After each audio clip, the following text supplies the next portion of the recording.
Hello, good morning to you, or it is evening where I am. Let's just wait a minute and let folks arrive.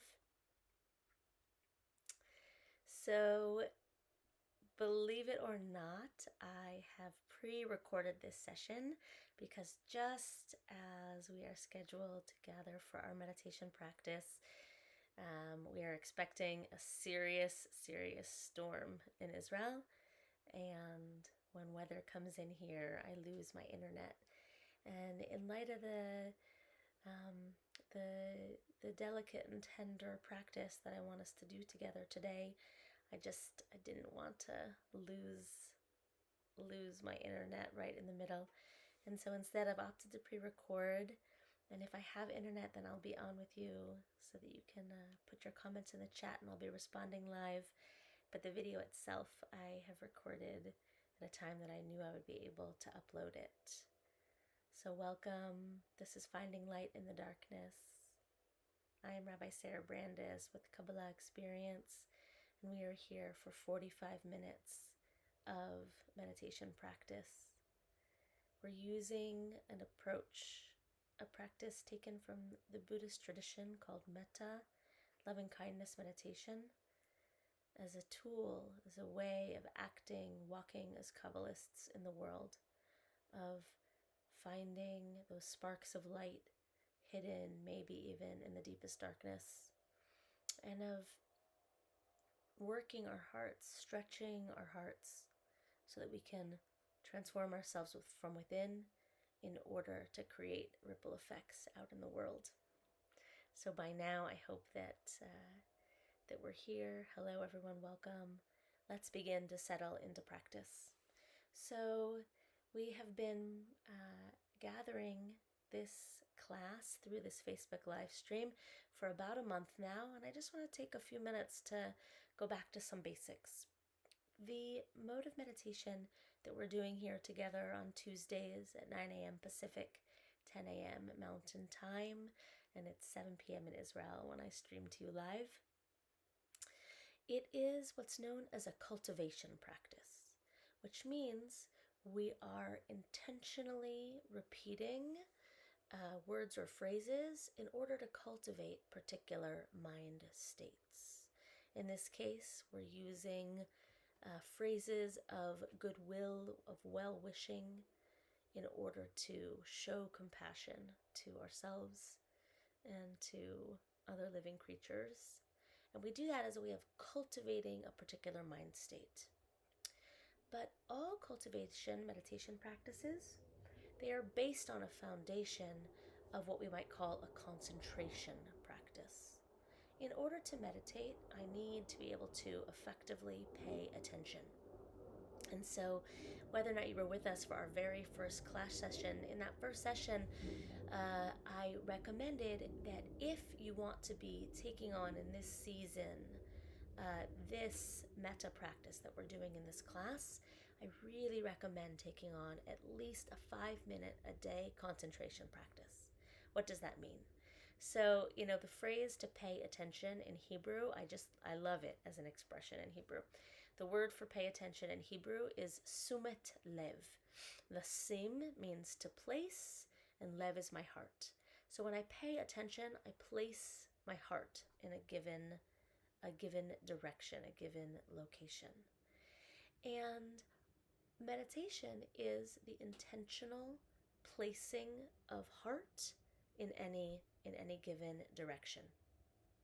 And attention is a muscle, like any other muscle in the body. It needs to be worked, especially in the 21st century. It needs to be worked. We're living in a time when there is just this relentless assault on our capacity for attention. We are constantly being trained to pay attention in partial ways or mediocre ways. The human attention span is shrinking and shrinking and shrinking and shrinking.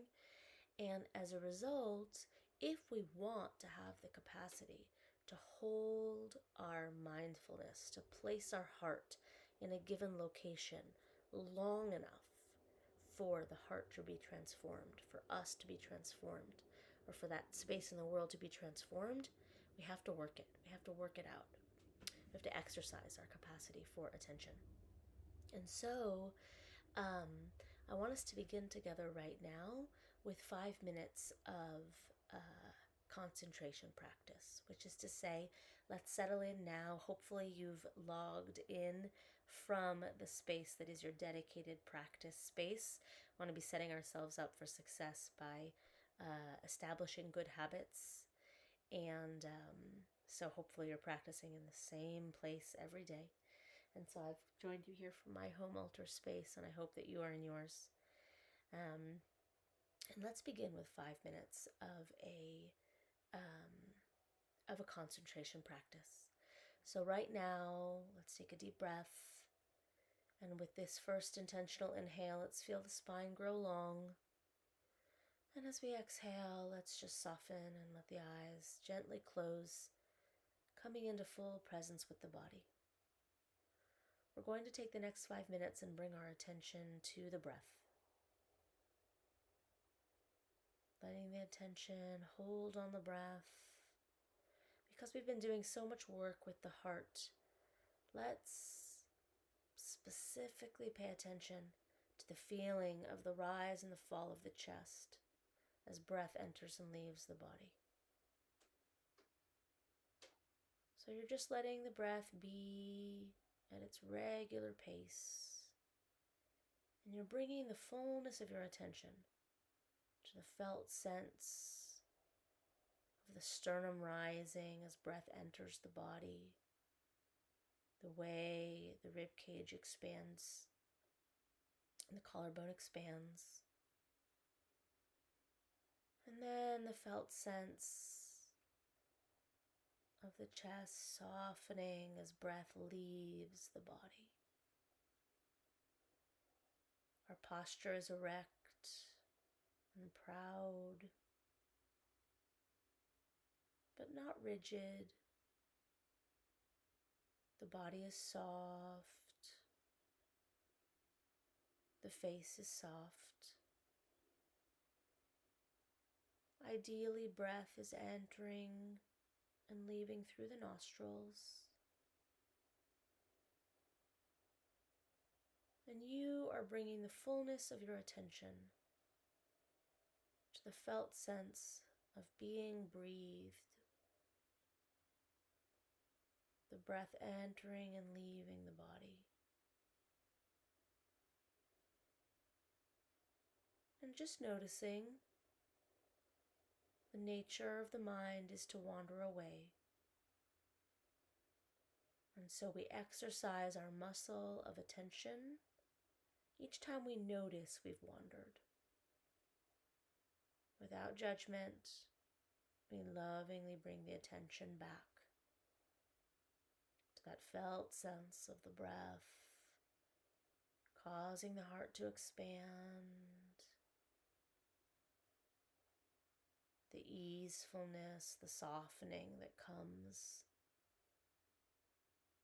as the sternum falls and the breath leaves the body.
And just returning the attention again and again to the feeling of being breathed.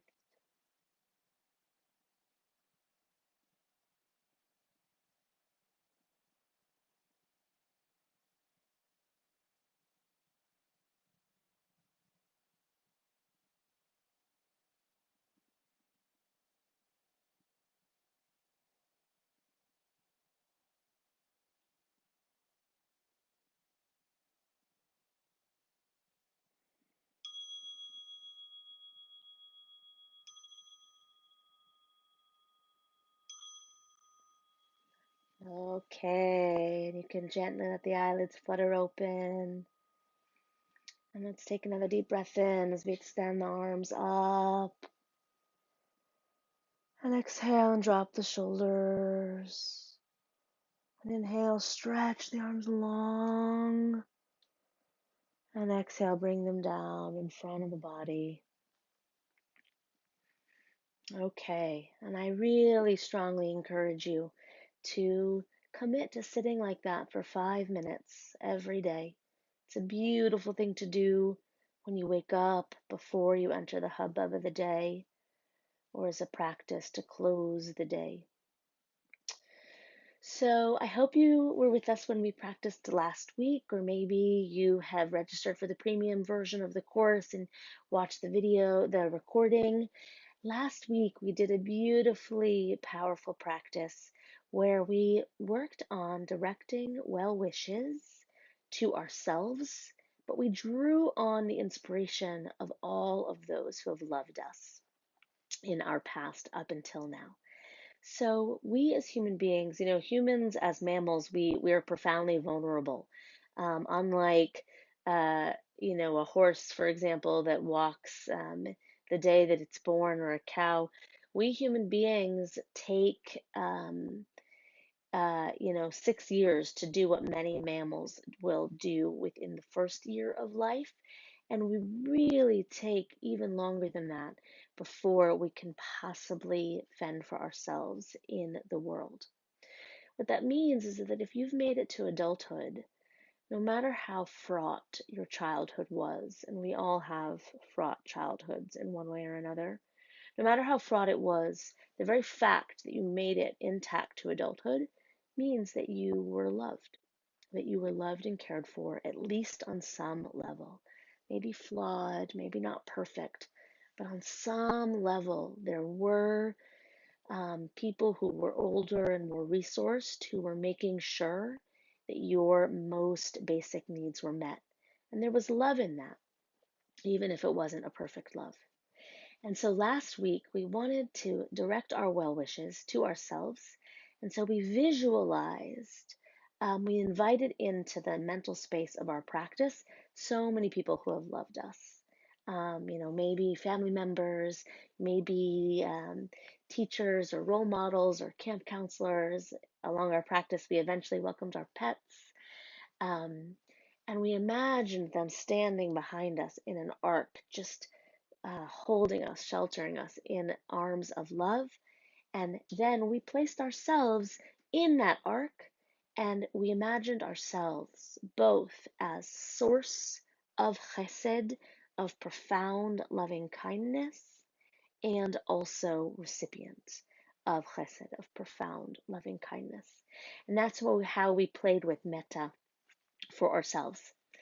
We're going to work in the same vein today, but we're going to take on a loving kindness practice directed towards people who we might find it very challenging to love.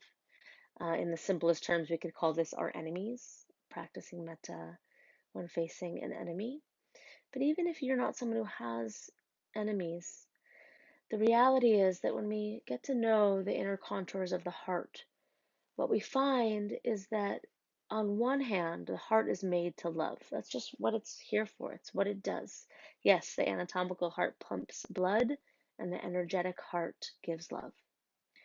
But because of the twists and turns in our lives, because of the ways that our needs have and haven't been met, there are some people that when we face them, the instinct of the heart is to contract or to put up a barrier rather than to offer its love. And that contraction, it does us far more damage than it does to the person from whom we are denying our love. And so, metta practice, loving kindness practice, working with the heart in a cultivation practice where we are practicing giving basic well wishes to even our enemies, it can be profoundly healing. So for some people, and some of you wrote to me after class to share that last week was super challenging. For some people, directing metta to ourselves is the most challenging. And for others, this practice is the most challenging because we find all kinds of emotions that arise when we just set the intention to direct love to someone who, on some level, we might feel doesn't deserve it, doesn't deserve our love. So let's just take a moment before we enter into practice to have some curiosity about what that means, what it means to be deserving of love, and what it means to have lost the right to be deserving. So let's just allow ourselves to call to mind for a moment, without dropping it into practice, someone who was sticky for us. It could be a neighbor that you haven't spoken to in quite some time. It could be an estranged family member. It could be a member of a political party different from your own. But let's, for this moment, call one individual to mind. So I trust that you're thinking of someone, and I'm thinking of someone. And now let's drop back into our space of practice. And let's visualize this person sitting opposite us. Welcome them into your practice space. And now, seeing the arc of love that surrounded you last week behind you, I'd like you to invite a similar arc of love for them.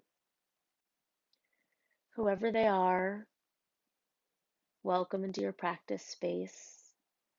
The woman in whose womb they grew as a fetus, and the father, whether present or not in their life, who offered DNA. And see them as a baby being held in someone's arms.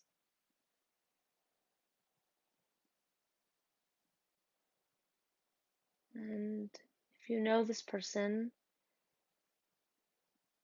you might begin to welcome those who you know love them.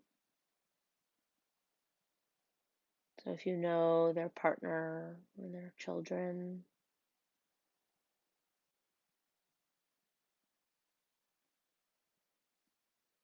and so we're visualizing now ourselves face to face with someone who is challenging for us.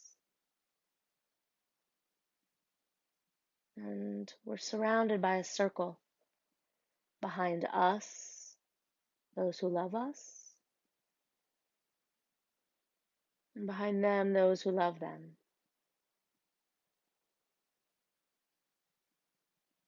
And let's now settle in to our metta practice. We're going to work with the Hebrew of the priestly blessing and the English today. And we're going to sing 4 times. And then we're going to get quiet and continue to practice together in silence for another 10 minutes after we sing. And you'll hear when I sing, we're going to alternate our practice. What we have in our mind's eye is a full circle of love.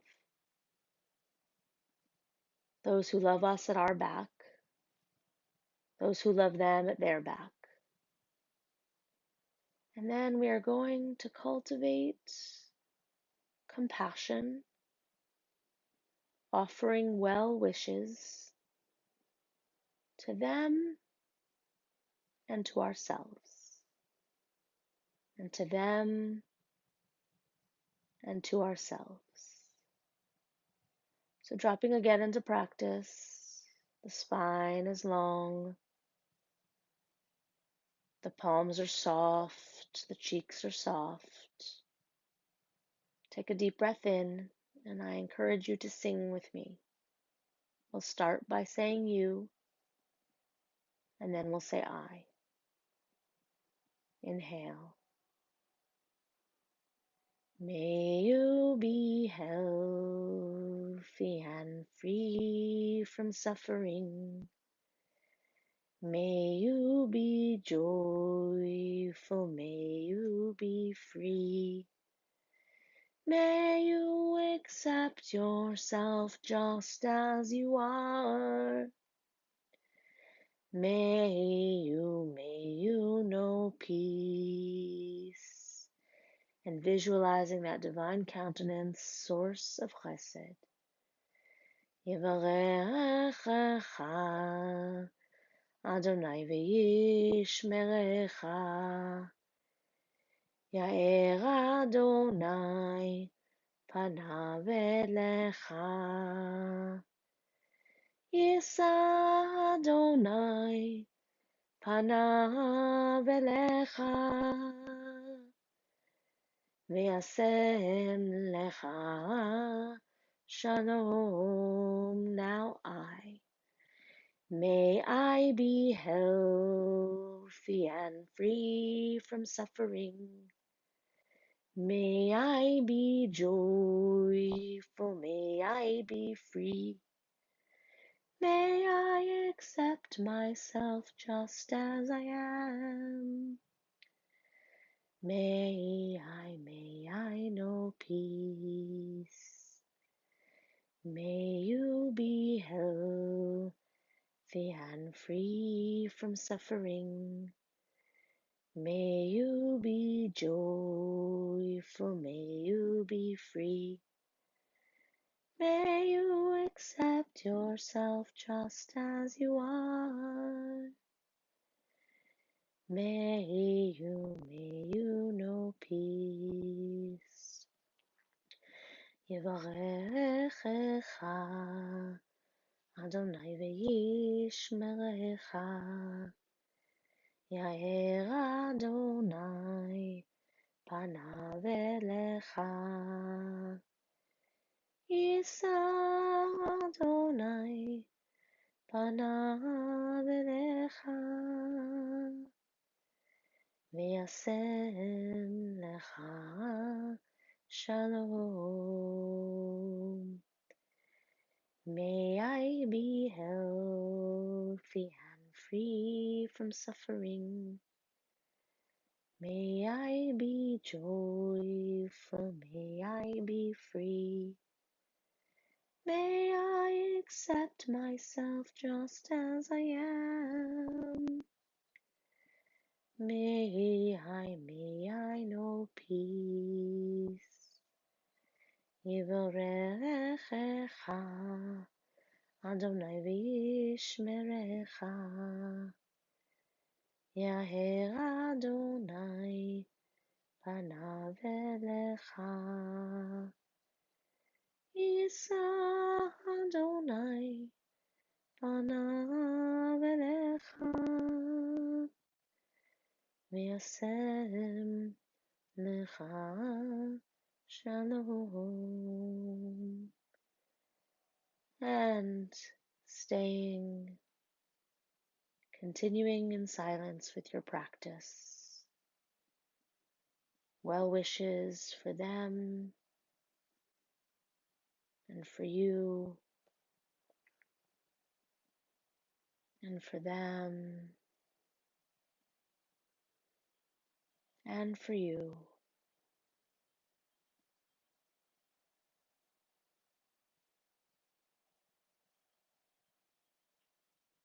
And just beginning to observe the impact of the heart on your heart as you offer your blessings.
May you be healthy and free from suffering. May you be joyful. May you be free. May you accept yourself just as you are. May you know peace.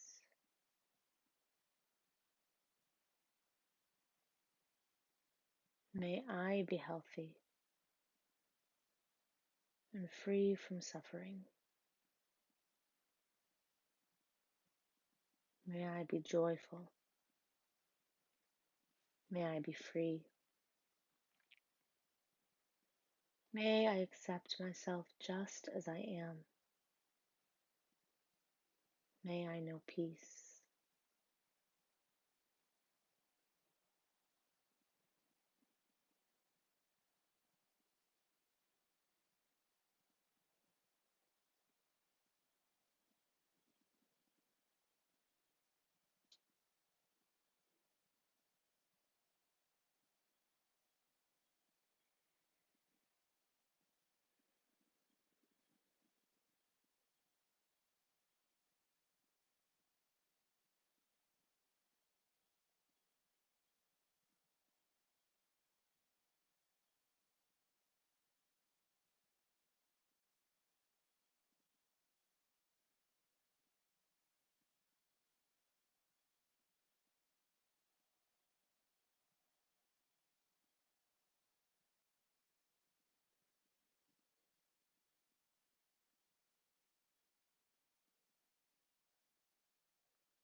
And on your next inhale, let the eyelids flutter open.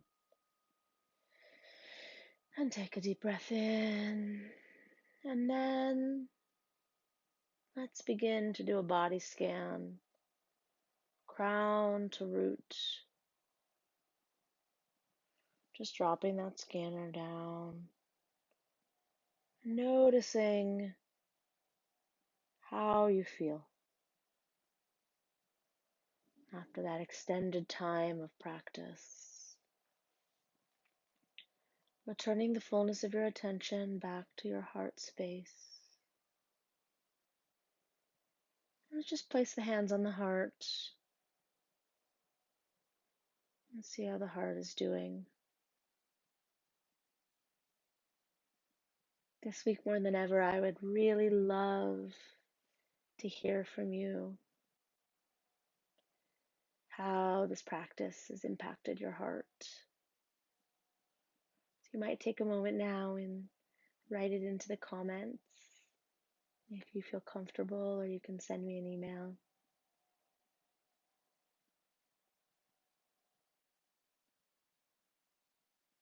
I find practicing metta, taking as the object of my focus someone who it might not be in the first instinct of my heart to offer them love.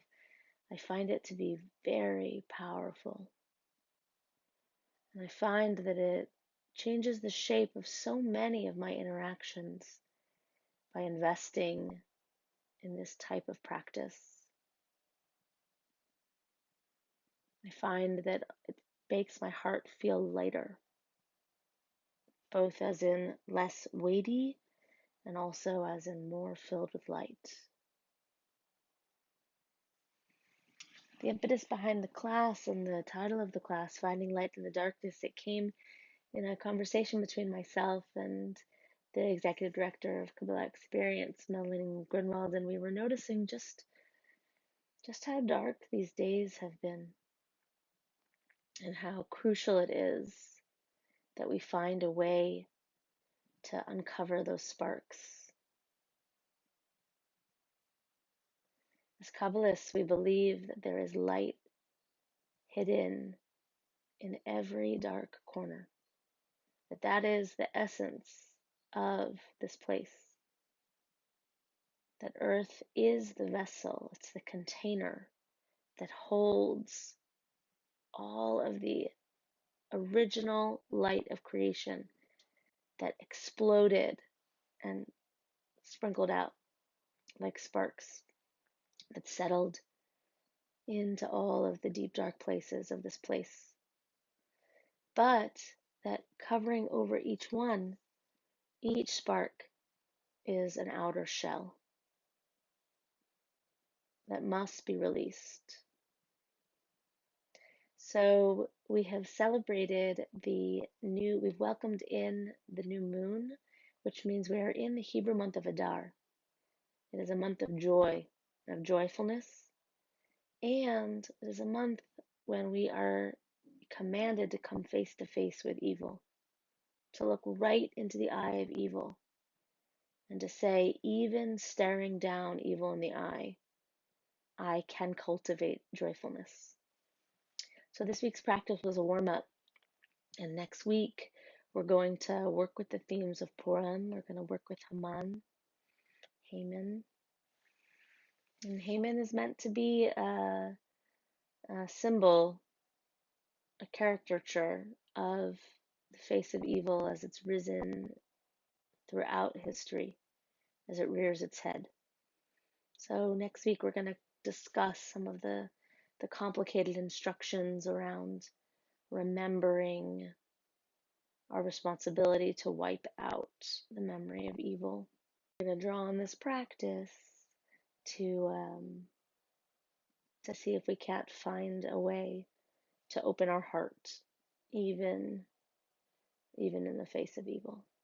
So that's yet to come. In the meantime, I thank you for taking the time to practice here.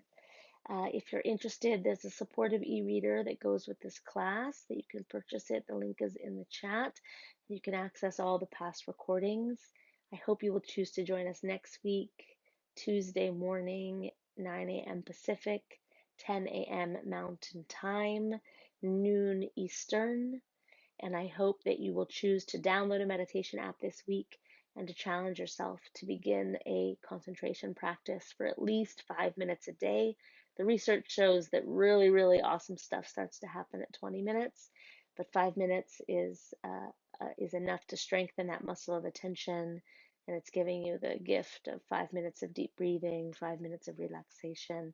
So it's a good place to start and to build from there. And I will say goodbye for now, and I will send you my well wishes. May you be healthy and free from suffering. May you be joyful. May you be free. May you accept yourself just as you are. May you know peace. See you next week. Bye-bye.